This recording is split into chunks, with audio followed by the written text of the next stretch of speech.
ના લેક્ચરમાં આપણે ભણી ગયા કે ભાઈ ઇલેક્ટ્રોન જે કેથોડ કિરણો તરીકે પણ ઓળખાય છે એની શોધ થઈ ચૂકી છે, પણ હવે એનું વજન કેટલું છે, એનો વીજભાર કેટલો છે એ કંઈ ખબર નથી. બસ એટલી ખબર છે કે ઇલેક્ટ્રોન નેગેટિવ વીજભાર ધરાવે છે, પણ વીજભારનું મૂલ્ય કેટલું છે એ કુલમમાં પણ જાણવું પડે. તો ઇલેક્ટ્રોનનો વીજભાર અને એનું દળ, એનો ગુણોત્તર એટલે કે એનો જે ભાગાકાર છે એ જે થોમ્સન નામના વૈજ્ઞાનિકે શોધી કાઢ્યો એક પ્રયોગ દ્વારા. જે થોમ્સન નામના વૈજ્ઞાનિકે. તો જે થોમ્સન નામના વૈજ્ઞાનિકે જે પ્રયોગ કર્યો એ આપણે જરા સમજવાનો છે, બરાબર. એના કારણે E/m રેશિયો આપણને મળે છે.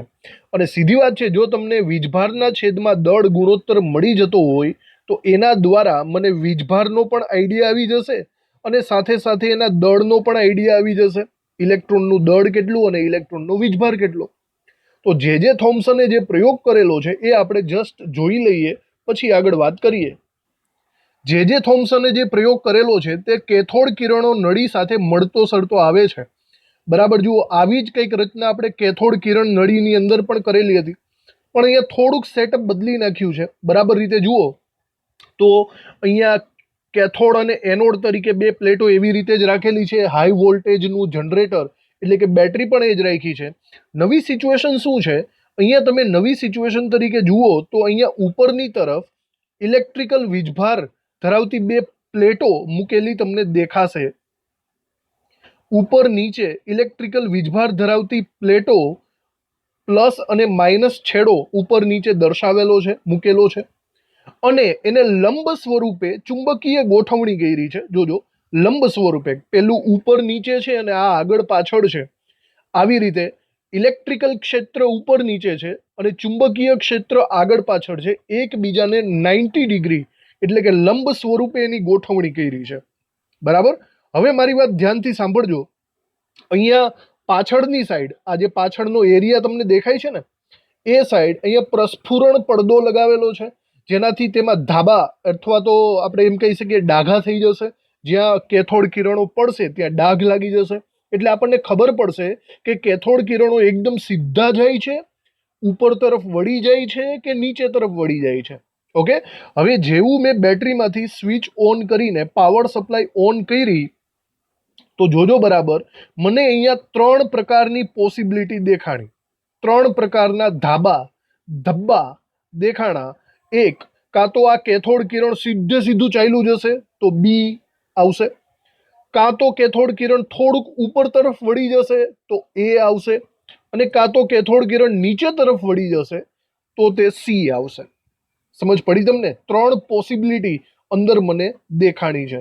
હવે આ 3 પોસિબિલિટીમાંથી કઈ પોસિબિલિટી ક્યારે લાગુ પડે એ મારે વિચારવું પડશે, બરાબર. જોજો, પહેલી વાત, જો તમે માત્ર વિદ્યુત ક્ષેત્ર આપાત કર્યું હોય, જોજો હું ફરીથી બોલું, માત્ર વિદ્યુત આપાત કર્યો હોય, ચુંબક અહીંયા રાખ્યું જ ન હોય, આવી સિચ્યુએશન હોત ને તો તમને ઉપર તરફ વિચલન પામતું કિરણ દેખાત, એટલે કે એ તરફ વિચલન પામતું કિરણ. સમજાણું તમને? માત્ર વિદ્યુતીય ક્ષેત્ર હોય તો ઉપર તરફ જશે. કેમ ઉપર તરફ? વિચારો. જુઓ, ઉપર તરફ ધન વીજભારની પ્લેટ છે, દેખાણી ધન વીજભારની, તો ઇલેક્ટ્રોનના કિરણો માઇનસ છે, માઇનસ હોય એ પ્લસ તરફ જાય. તો સિમ્પલ લોજિકલ છે. હવે બીજો ઓપ્શન, કદાચ વિચારો કે માત્ર તમે ચુંબકીય ક્ષેત્ર જ આપાત કર્યું, વિદ્યુતીય ક્ષેત્ર નથી કર્યું, એને હટાવી દો. જો માત્ર ચુંબકીય ક્ષેત્ર આપાત કરશો તો એનું વિચલન નીચે તરફ થશે અને તમને સી એરિયા તરફ કિરણોનો ધબ્બો અથવા તો ડાઘો તમને દેખાશે. ઓકે. અને જો તમે ચુંબકીય ક્ષેત્ર અને વિદ્યુતીય ક્ષેત્ર બંને એક સાથે એપ્લાય કર્યું હોય અને એને સમતોલિત કર્યું હોય, મતલબ આપણે વિદ્યુતીય ક્ષેત્રને વધારી ઘટાડી શકાય છે, સમજ પડી? તો એ પ્રમાણે બંનેને સમતોલિત સ્વરૂપે કર્યું હોય તો તમને એકદમ સીધું વિકિરણ દેખાશે જે બી ઉપર આવીને અટકશે. હવે એક વસ્તુ એ જાણી લ્યો કે આ જે વિચલન થાય છે, મતલબ જો વિકિરણ સીધું આગળ પાસ થતું હોય બી ઉપર, તો એની કમ્પેરમાં એ તરફ જાઓ તો આ થોડુંક એવું વિચલન થઈ ગયું કહેવાય કે નહીં? ઉપર તરફનું વિચલન અથવા તો નીચે તરફનું વિચલન. તો આ વિચલન કેટલા પ્રમાણમાં થયું? વધારે પડતો ગેપ આવી ગયો કે ઓછો ગેપ આવી ગયો? એ 3 બાબતો ઉપર ડિપેન્ડ કરે છે. યાદ રાખજો, 3 બાબતો ઉપર. પહેલી બાબત હું અહીંયા લખું છું, કણોનો વીજભાર. કણોનો વીજભાર. જો સિમ્પલ છે, અહીંયા જેટલો વધારે નેગેટિવ કણ હશે એટલું વધારે પડતો ગેપ આવી જશે, એટલું વધારે તે ઉપર તરફ જશે. જેટલો વધારે વીજભાર તેટલું વિચલન વધુ. વિચલન વધારે જો વીજભાર વધારે. સમજાણું તમને? આ પહેલો ક્રાઇટેરિયા છે. હવે જો તમે બીજો ક્રાઇટેરિયા લખો તો બીજો ક્રાઇટેરિયા આવશે કણોના દળ પર. કણોનું દળ. હવે જો એકદમ હલકા કણો હોય, મતલબ આ જે કેથોડ કિરણોની વાત કરું છું, એકદમ લાઇટ કણો હોય તો એ વધારે પડતું વિચલન પામીને વધારે પડતા દૂર નીકળી જશે. અને જો ભારે કણો હશે તો એટલું બધું વિચલન નહીં થાય. એટલા બધા ભારે કણો હોય તો એ સીધા જ ગતિ કરશે. તો કણોનું દળ જેમ હલકું, તો હું એમ કહી શકું છું કે વિચલન વધારે થશે. ખબર પડી? આ સેકન્ડ ક્રાઇટેરિયા છે. અને જો તમે ત્રીજા ક્રાઇટેરિયાની વાત કરો તો ત્રીજો ક્રાઇટેરિયા હું એમ પણ લખી શકું છું કે કેથોડ કિરણ આપણે શું કહેવાય, આ ચુંબકીય ક્ષેત્ર અને વિદ્યુતીય ક્ષેત્ર જે લાગુ પાડ્યું છે એના ઉપર. જો તમે વિદ્યુતીય ક્ષેત્ર કે ચુંબકીય ક્ષેત્ર વધારે લાગુ પાડશો, પાવરફુલ લાગુ પાડશો, તો વિચલન વધારે થશે. આ બી સિમ્પલ સમજવા જેવી વાત છે. તો આ 3 પરિબળો ઉપર કેથોડ કિરણોનું વિચલન આધારિત છે એવું હું કહી શકું છું.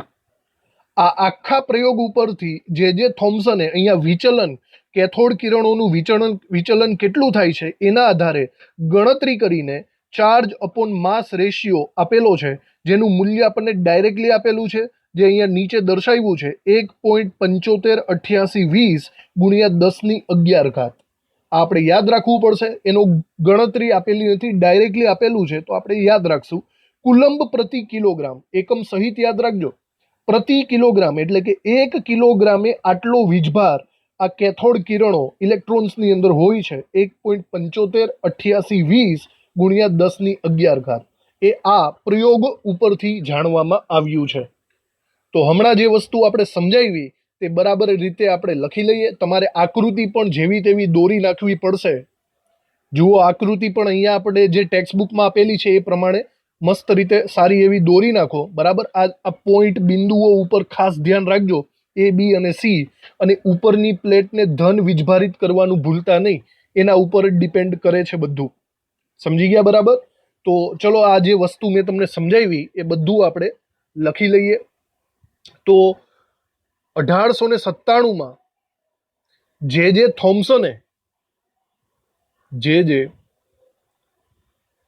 થોમ્સને ઇલેક્ટ્રોનના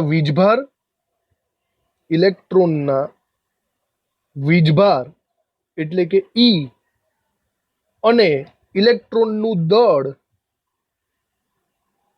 એટલે કે સ્મોલ m ના ગુણોત્તરનું માપ કર્યું.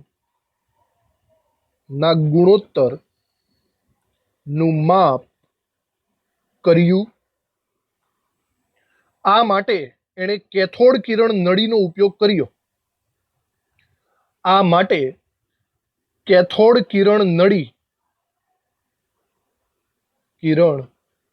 નળીનો ઉપયોગ કર્યો અને એમાં શું મોડિફિકેશન કર્યું છે? વિદ્યુતીય અને ચુંબકીય ક્ષેત્ર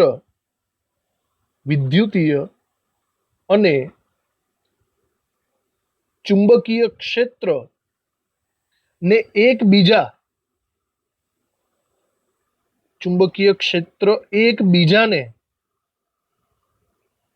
લંબ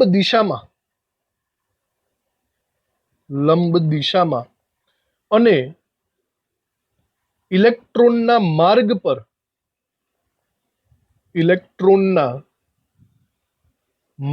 પર લાગુ પાડી નક્કી કરેલું. આવી રીતે એણે E/m રેશિયો નક્કી કરેલો છે, જે આપણે આકૃતિમાં દર્શાવેલો જ છે, બરાબર. હવે આ ઇલેક્ટ્રોનનું વિચલન ઉપરની સાઈડ થશે કે નીચેની સાઈડ થશે, એ કઈ કઈ બાબતો ઉપર ડિપેન્ડ કરે છે મેં તમને હમણાં ગણાવી હતી. 3 બાબતો ઉપર ડિપેન્ડ કરે છે, એના વિશે આપણે લખી નાખવાનું છે. થોમ્સન ના મત મુજબ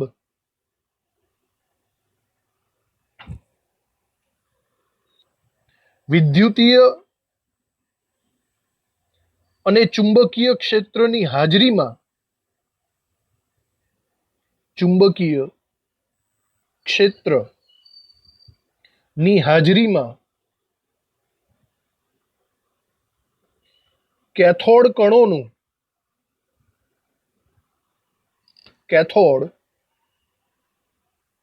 કણોનું માર્ગમાંથી વિચલન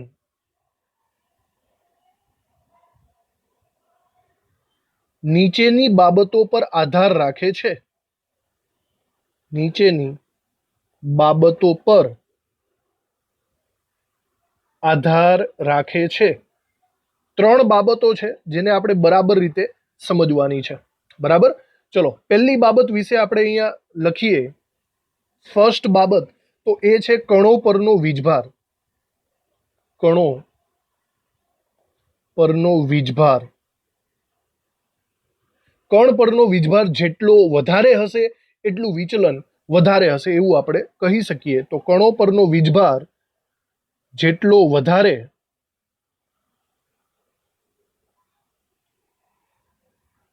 તેટલું વિચલન વધારે, એવું આપણે કહી શકીએ, બરાબર. એટલે સમપ્રમાણ જેવું થઈ ગયું, વધારે વધારે. સેકન્ડ, આપણે કણોના દળને રિલેટેડ આપણે લખી શકીએ કે કણોનું દળ જેટલું ઓછું તેટલું વિચલન વધારે. જેમ હલકા કણો હશે તેમ એ વિચલન વધારે થશે, અને ભારે કણો હશે એમ વિચલન ઓછું થશે. આ બીજું થઈ ગયું. ત્યારબાદ ત્રીજું, વિદ્યુતીય અને ચુંબકીય ક્ષેત્રને એના પાવર ઉપર, એના બળ ઉપર. વિદ્યુતીય અને ચુંબકીય ક્ષેત્ર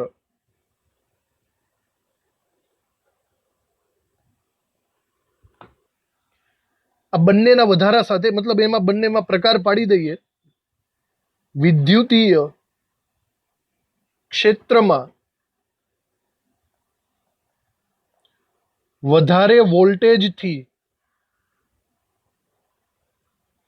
વિચલન વધે છે,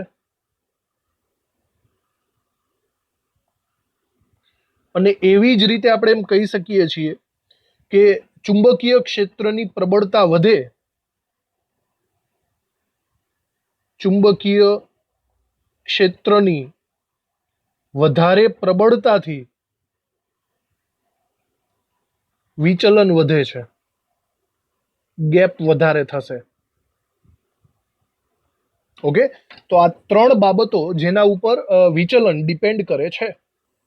હવે આપણે આ જે આખી આકૃતિ છે એમાં એ બિંદુ ઉપરનું વિચલન ક્યારે પોસિબલ છે, બી બિંદુ ઉપર અને સી બિંદુ ઉપર ક્યારે વિચલન પોસિબલ બને, આ જગ્યાએ ક્યારે આવે, એ આપણે લખી નાખીએ.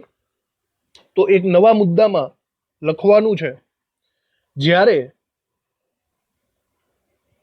માત્ર વિદ્યુતીય ક્ષેત્ર લાગુ પાડવામાં આવે, વિદ્યુતીય ક્ષેત્ર લાગુ પાડવામાં આવે ત્યારે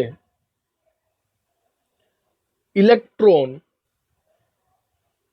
કેથોડ કિરણ નળીમાં બિંદુ એ આગળ વિચલિત થાય છે. એ આગળ વિચલિત થાય છે, જે આકૃતિમાં આપણે બરાબર સમજાવ્યું છે, બરાબર.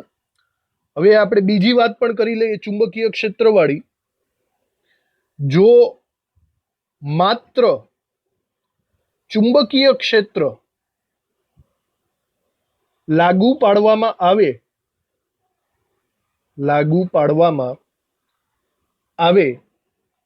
ત્યારે ઇલેક્ટ્રોન બિંદુ સી આગળ વિચલિત થાય છે, એટલે કે નીચે તરફ વિચલિત થશે. અને વિદ્યુતીય ક્ષેત્ર અને ચુંબકીય ક્ષેત્રને બરાબર બેલેન્સ કરો, બંને એકબીજાને નષ્ટ કરી નાખે, ન્યુટ્રલ કરી નાખે, તો સીધું કેથોડ કિરણ પસાર થઈ જશે. એ પણ લખી નાખીએ. વિદ્યુતીય અને ચુંબકીય ક્ષેત્રોની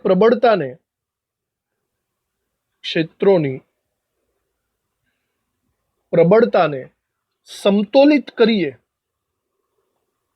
સમતોલિત કરવામાં આવે, અથવા તો આપણે એમ કહી શકીએ કે બંને ક્ષેત્રોને દૂર કરવામાં આવે, કાઢી જ નાખો, દૂર કરવામાં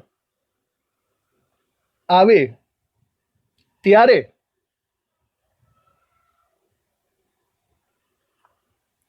કેથોડ કિરણો જે પથ પર જતા હતા તે પથ પર જ જાય છે. બરાબર, સીધા જ થાય છે. એનો મતલબ વિચલન પામતા નથી અને બિંદુ બી આગળ અથડાય છે. બિંદુ બી આગળ એટલે કે સીધા અથડાય છે. એમાં વિચલન આપણને જોવા મળશે નહીં. હવે આપણે વાત કરીએ જે થોમ્સને જે મૂલ્ય આપેલું છે E/m રેશિયોનું, એની આપણે ડિસ્કશન કરીને લખી નાખીએ. તો નીચે આપણે લખીએ કે વિદ્યુતીય ક્ષેત્ર અથવા ચુંબકીય ક્ષેત્ર બેમાંથી એક, વિદ્યુતીય ક્ષેત્ર અથવા ચુંબકીય ક્ષેત્ર બેમાંથી એક ની હાજરીમાં કેથોડ કિરણોનું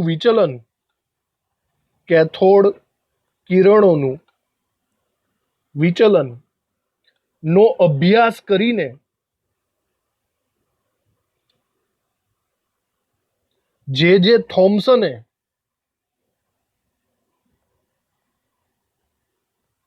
ઇલેક્ટ્રોન નો E/m ગુણોત્તર નક્કી કર્યો. અને આ આપણો E/m ગુણોત્તર છે, આપણે એને ડાયરેક્ટલી અહીંયા લખીએ છીએ E/m. નોર્મલી આપણે અહીંયા me લખીએ તો વધારે સારું, કારણ કે માસ, કોનું માસ? તો કે ઇલેક્ટ્રોનનું માસ. બરાબર, તો E/m રેશિયો આપણને મળે છે 1.758820 ગુણ્યા 10^11. આ યાદ રાખવાનું છે એકમ સહિત. એકમ છે કુલંબ પ્રતિ કિલોગ્રામ. બરાબર, જ્યાં એનું વજન કિલોગ્રામમાં છે અને વીજભાર કુલંબની અંદર છે, એ તો આપણે અહીંયા સમજી શકીએ. તો બરાબર રીતે આ ચાર્જ અપોન માસ રેશિયોને તમારે યાદ રાખવાનો છે. અને આની અંદર ઇલેક્ટ્રોનનો વીજભાર હંમેશા માઇનસ જ હોય. બરાબર, કારણ કે ઇલેક્ટ્રોનની લાક્ષણિકતા એ ઋણ લાક્ષણિકતા છે. તો આવી રીતના આ E/m રેશિયોની વાત અહીંયા આપણે પૂરી કરી. મતલબ આ જે આંકડો છે ને એકમ સહિત બરાબર યાદ રાખવો. હવે જો આગળ વાત કરું ને, તો એક વખત આપણને જો E/m રેશિયો મળી જાય તો આની મદદથી હું બે વસ્તુ શોધી શકું. સાંભળજો બરાબર. આની મદદથી હું ઇલેક્ટ્રોનનો પર્સનલ વીજભાર કેટલો છે એ નક્કી કરી શકું છું, અને ઇલેક્ટ્રોનનો પર્સનલ દળ કેટલું છે એ પણ નક્કી કરી શકું છું, જો આપણે આ બંનેને અલગ અલગ કરીએ તો. અને આવું કર્યું છે મિલિકન નામના વૈજ્ઞાનિકે એક પ્રયોગ કર્યો. બરાબર, એક તૈલી બિંદુનો એક પ્રયોગ આવે છે.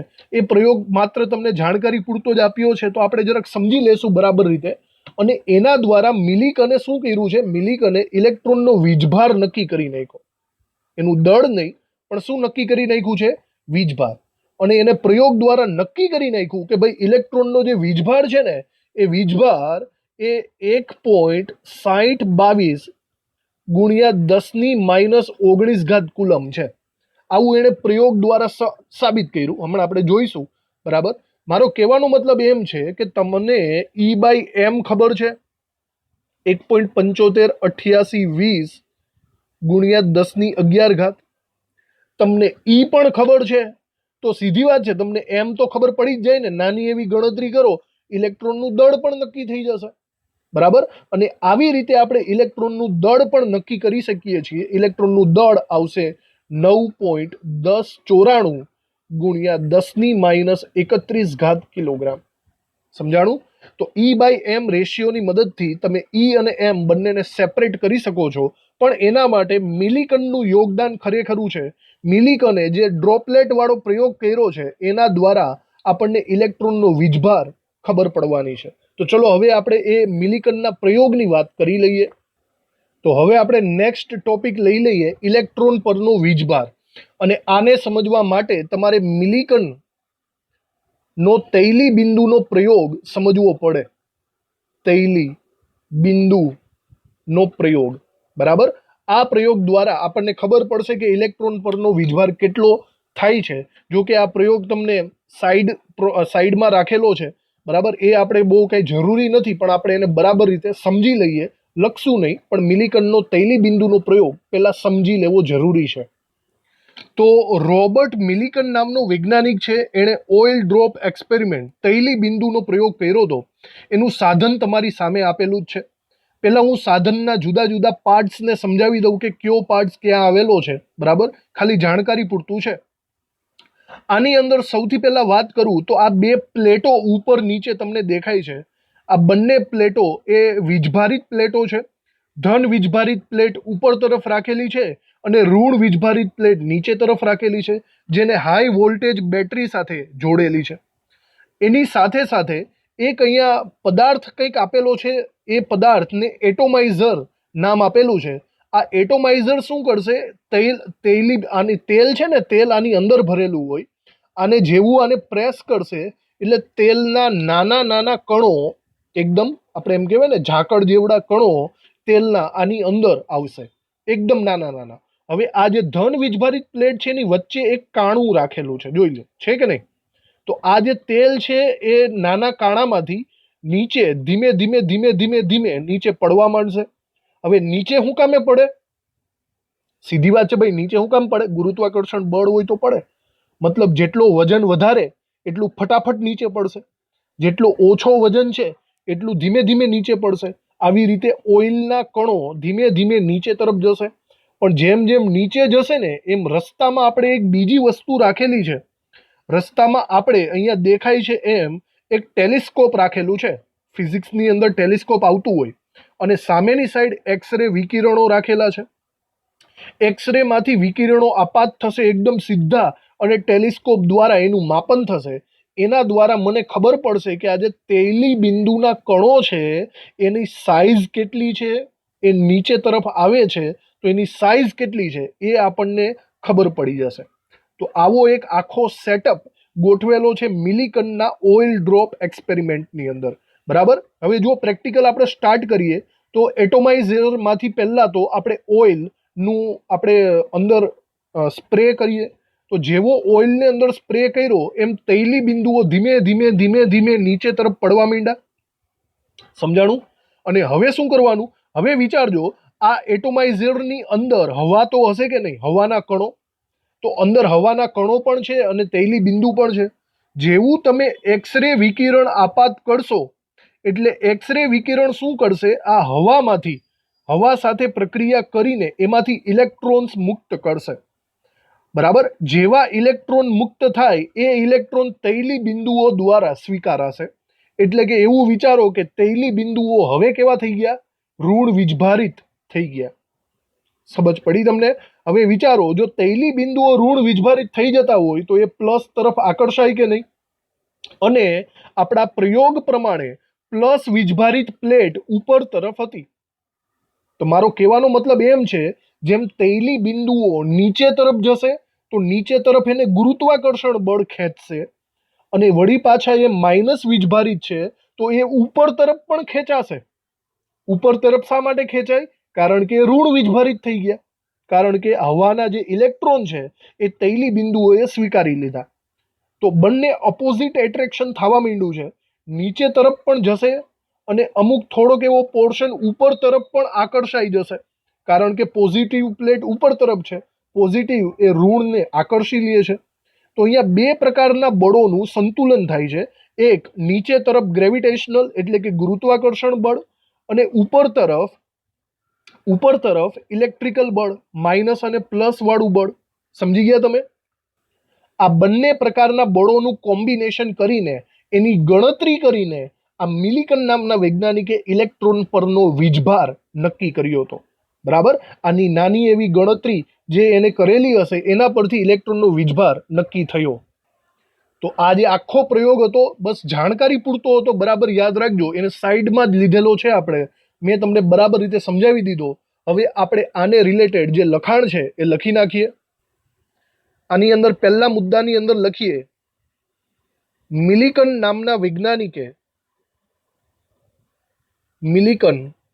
નામના વૈજ્ઞાનિકે ઇલેક્ટ્રોનનો વીજભાર નક્કી કરવાની એક પદ્ધતિ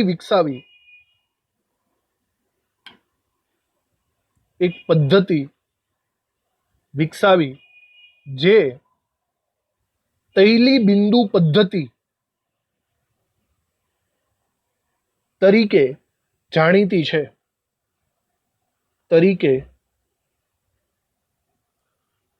જાણીતી છે.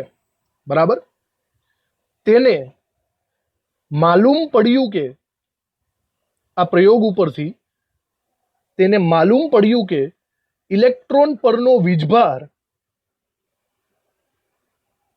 -1.6 × 10⁻⁻⁹ કુલમ્બ છે. આ મિલિકને શોધી કાઢ્યું હતું, અને આ જે સમજાવેલો પ્રયોગ છે એ 1906 થી 1914ની વચ્ચેનો છે. વિચારો, 1906 ની અંદર એ વીજભારનું મૂલ્ય એણે સૌ પ્રથમ શોધી કાઢેલું હતું. અને આ જે વીજભાર છે તે હાલમાં સ્વીકારાયેલ મૂલ્ય સાથે મેચિંગ થાય છે. હાલમાં આપણે કેટલું મૂલ્ય સ્વીકારીએ છીએ? હાલમાં સ્વીકારાયેલ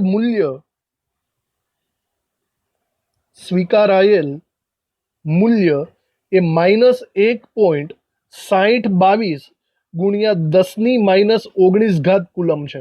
તો જુઓ, એક્ઝેક્ટ મૂલ્ય હાલમાં આપણે સ્વીકાર્યું છે, પણ વિચારો 100 વર્ષ પહેલા પણ આ પ્રયોગ દ્વારા એણે મૂલ્યનું અનુમાન સાચું કર્યું હતું. હવે મેઇન વસ્તુ તો એ છે કે આપણે આ બે પ્રયોગોને ભેગા કરીએ. આગળ થોમ્સને E/m ની વેલ્યુ આપેલી છે, અહીંયા આપણે મિલિકને E ની વેલ્યુ આપેલી છે. આ બંનેને જો કમ્બાઇનલી ભેગા કરીએ તો આપણને m ની વેલ્યુ મળી જશે. ઓકે, તો અહીંયા થોડીક એવી નાની એવી ગણતરી કરીએ. થોમ્સને નક્કી કરેલા E/m ના મૂલ્ય અને મિલિકને નક્કી કરેલા E ના મૂલ્ય નો ગુણોત્તર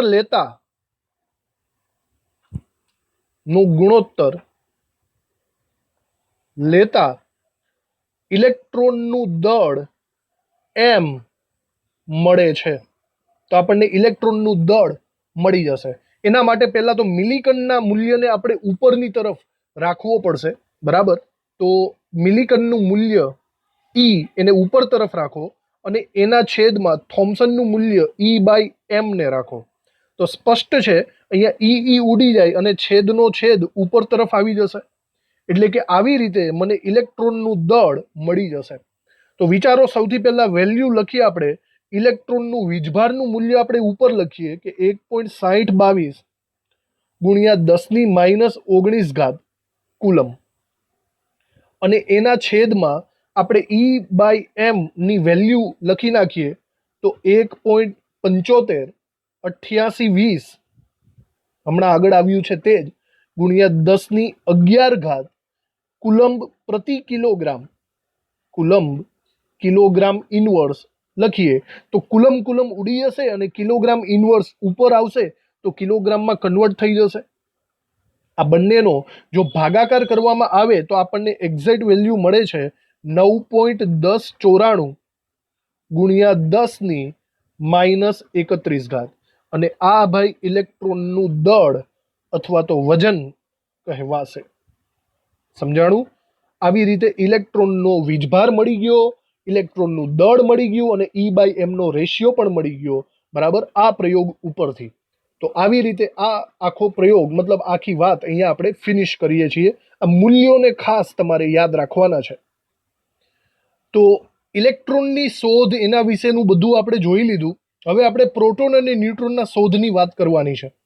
જો એક વસ્તુ છે કે કેથોડ કિરણ નળીની અંદર આપણને કેથોડ કિરણો વિશે માહિતી મળી અને આ કેથોડ કિરણોને પછીથી આપણે ઇલેક્ટ્રોન તરીકે જાણી લીધા. બરાબર, આવી જ સેમ ટુ સેમ કેથોડ કિરણ નળીમાં થોડુંક એવું મોડિફિકેશન કરીને, થોડુંક એવું આમ તેમ કરીને કેનાલ કિરણોની શોધ થઈ હતી. બરાબર, જોજો, કેનાલ કિરણો.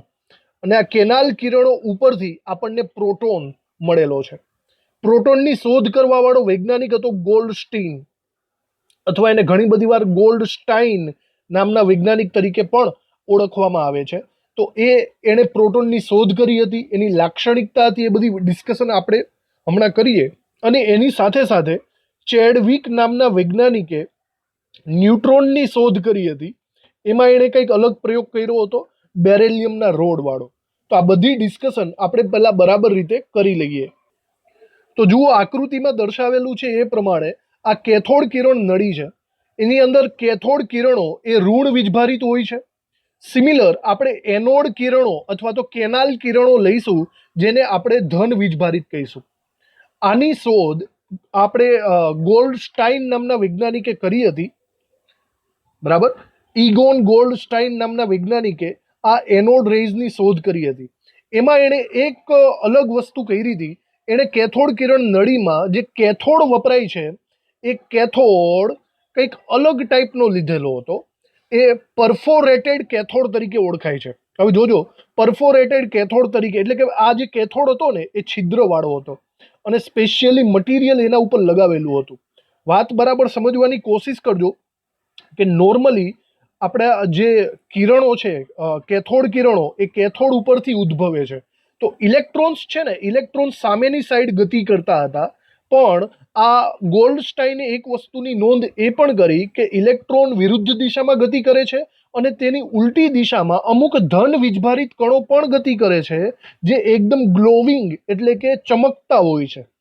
આ ચમકે શા માટે? કારણ કે અહીંયા જે મટીરિયલ રાખેલું છે પરફોરેટેડ, એના કારણે આ ચમકતા કણો એને જોવા મળ્યા. અને આ ચમકતા કણો જોવા મળ્યા એટલે એને એના ઉપરથી વીજભાર નક્કી કર્યો. તો એને ખબર પડી કે ઇલેક્ટ્રોનના વીજભારથી એ વિરુદ્ધ દિશામાં ભાગે છે. બરાબર, વિરુદ્ધ દિશામાં ભાગે એનો મતલબ એ ધન વીજભારિત હોવો જોઈએ. એ કેથોડ ઉપરથી નીકળ્યો તો એટલા માટે એનું નામ પાડી દીધું કેનાલ રેઝ, કેનાલ કિરણો. બરાબર, હવે આની અમુક લાક્ષણિકતા આપણે બરાબર રીતે જોઈ લેવાની છે. જો એની પહેલી લાક્ષણિકતા જુઓ. એની પહેલી લાક્ષણિકતા તો એ જ છે કે તે ધન વીજભારિત છે.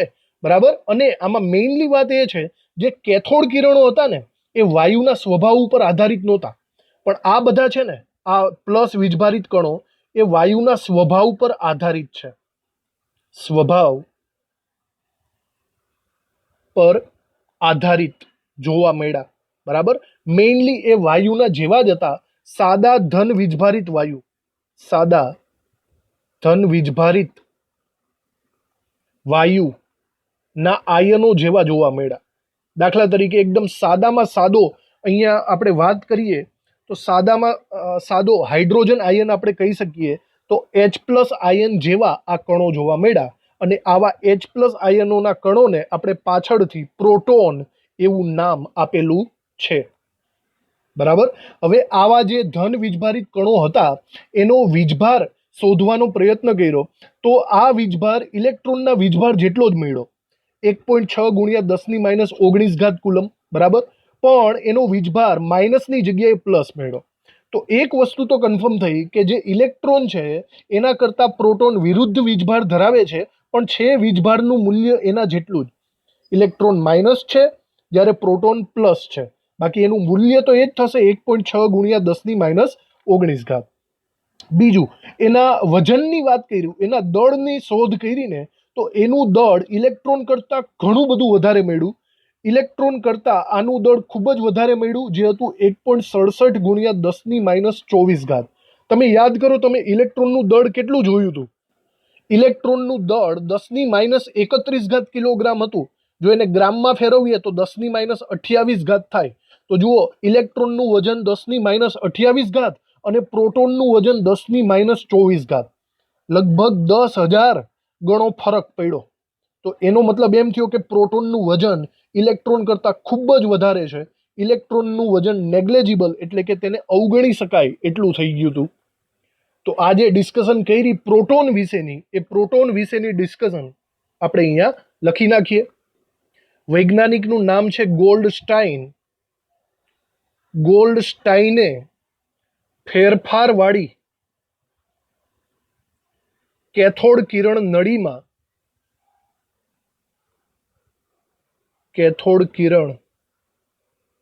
નળીમાં વિદ્યુત ભાર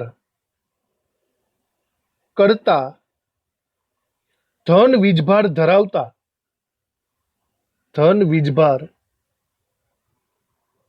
ધરાવતા કણોની શોધ કરી હતી. તેમને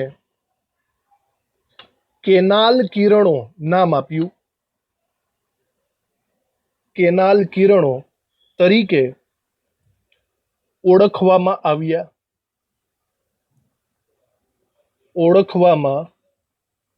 આવ્યા. એની લાક્ષણિકતાઓ આપણે અહીંયા નીચેની સાઈડ લખીએ. લાક્ષણિકતાઓ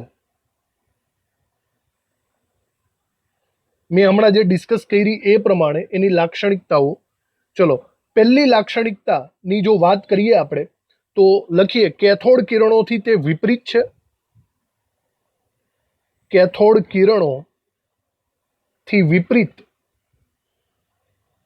ધન વીજભારવાળા કણો છે. ધન વીજભારવાળા કણો જે વાયુના સ્વભાવ પર આધાર રાખે છે. વાયુના સ્વભાવ પર આધાર રાખે છે. એ તેઓ સાદા ધન વીજભારિત વાયુમય આયનો છે. વાયુમય આયનો છે, એકદમ સાદા ધન વીજભારિત આયનો, જેમ કે H+. બીજી વાત કરીએ તો આ કણોનો E/m રેશિયો, આ કણોનો E/m ગુણોત્તર તેઓ જે વાયુમાંથી ઉદ્ભવે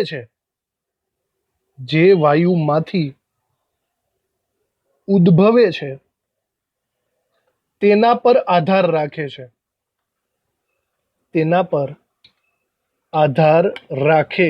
છે. દાખલા તરીકે જો હું વાત કરું, બરાબર, હાઇડ્રોજન વાયુની, તો હાઇડ્રોજન વાયુમાંનો જે H+ છે, બરાબર, એનું દળ જો તમે જુઓ 1.67 ગુણ્યા 10⁻27 ઘાત કિલોગ્રામ જેટલું થાય. બરાબર, આ જ સેમ ટુ સેમ વજન આ જે ધન આયનો શોધાયા ને, બરાબર, જેનું આપણે નામ આપ્યું છે પ્રોટોન, એનું સિમિલર એ જ વજન થાય છે. હવે જો તમે વાયુ બદલી નાખશો ને તો એના ગુણાકારમાં આવશે. મતલબ ફોર એક્ઝામ્પલ, તમે હાઇડ્રોજનની જગ્યાએ હિલિયમ વાયુ લીધો, તો આ હિલિયમ વાયુનું જે આયન છે એનું દળ 2 ગુણાકારમાં 1.67 ગુણ્યા 10⁻27 ઘાત કિલોગ્રામ જેટલું થશે.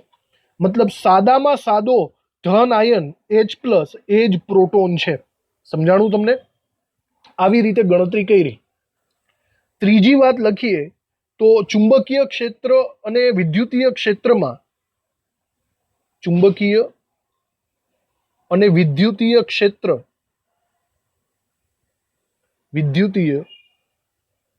ક્ષેત્રોની હાજરીમાં આવા કણોની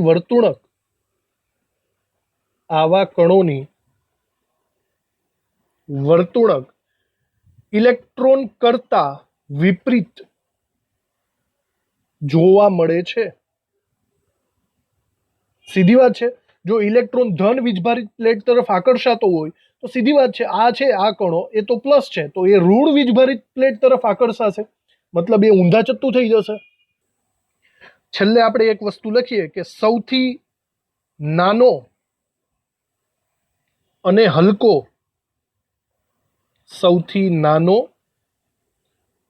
હલકો ધન આયન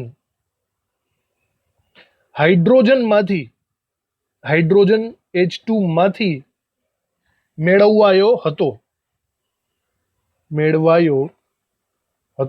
કારણ કે એની અંદર હાઇડ્રોજન H+ પાસે એક જ પ્રોટોન હોય, તેને પ્રોટોન કહે છે. જે આ મેળવ્યો હાઇડ્રોજનમાંથી તેને પ્રોટોન કહે છે.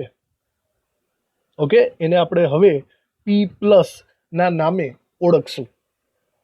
તો આવી રીતે આ પ્રોટોનની શોધની દરેક વાતો અહીંયા પૂરી થઈ ગઈ. બરાબર. હવે ન્યુટ્રોનની શોધ એક બાકી રહી જાય છે. બરાબર. આ ન્યુટ્રોનની શોધને આપણે નેક્સ્ટ લેક્ચરમાં ખેંચવી પડશે. તો આ સુધીનું બધું બરાબર રીતે તૈયાર કરી નાખો. નેક્સ્ટ લેક્ચરમાં હવે ન્યુટ્રોનની શોધની વાતો કરશું.